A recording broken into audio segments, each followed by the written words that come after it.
we are working some breaking news in Lauderdale Lakes today. That's where several people at an apartment complex were treated for carbon monoxide poisoning. Let's go now to Local 10 News reporter Sanella Sabovic. She is live at the scene with the latest on what led up to this scare. Sanella.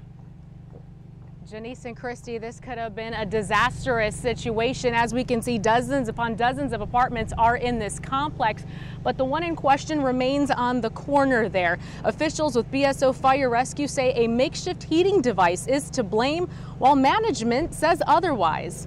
10 people are now hospitalized after suffering from carbon monoxide poisoning. Let's get you straight to video from Sky 10. You can see one by one, 3 adults and 7 kids inside of a Lauderdale Lakes apartment were placed on a stretcher, taken out of that apartment and taken to a hospital sometime around 8 this morning. All of them complaining of severe headaches and vomiting.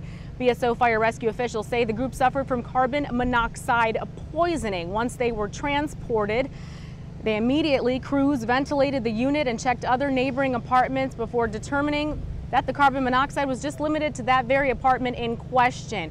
The fire rescue crews say that the occupants were using some sort of makeshift heating device to stay warm. However, a property manager says the method they chose to cook in is the cause. She tells me that someone inside of the apartment was cooking rice inside of a tire rim with a smoke detector disconnected. The manager also says that the power was not out and that the stove and heater were both working.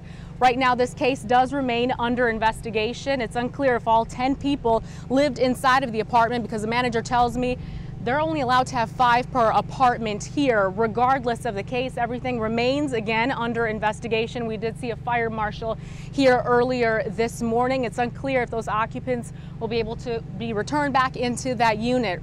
They are now at Plantation General Hospital, all in serious condition. For now, that's the very latest from Lauderdale Lakes. Sanella Sabovic, Local 10 News. All right, Sanella.